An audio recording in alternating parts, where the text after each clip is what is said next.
I wanted to show off my favorite part of the Stranded on an Island simulator, and that is the Randomize button and its functionality in the Create a Survivor form.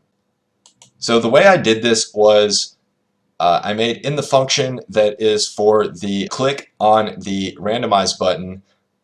So anything within this function is gonna occur when you click on that button. The process was like this. For each of the individual stats, we can call them such as name, age, charisma, fitness, etc. I created a dictionary, and the key value for, or the key rather, for each of these dictionaries was integers ranging from 1 to however many possible entries I wanted it to choose for to randomize between.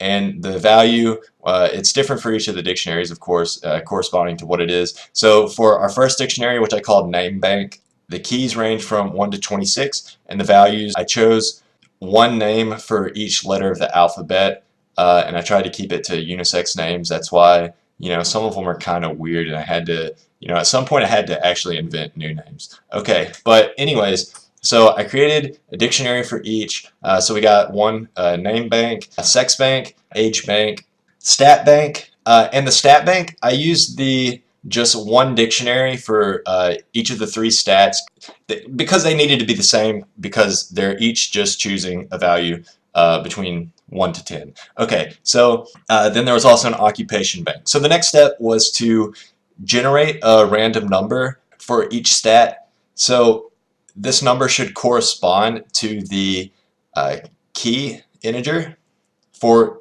each dictionary. So the first one is name choice int is what I called it, and that's just going to generate a random number between 1 and 26. It says 27 here, but that's because the second argument is not inclusive, and the first argument is, so that's actually going to generate a random number between 1 and 26, which is what we want, which should correspond to these key integers here, which goes from 1 to 26. Okay, so we do that for each of the stats, and then the next step is to I use this try get value function for each dictionary. So we got namebank dot try get value, and we're gonna pass into that the randomly generated number for the dictionary, and then what we're gonna get out is something that I'm calling name local, or whatever the stat is, local, because that's going to be the variable. And so then the next step is to just put that local variable into the form. So we see for the putting the name into the form, we got this dot name text box dot text equals name local. So then we're just going to set all of the values that were randomly chosen from each dictionary into the correct spot on the form, and that's how it works.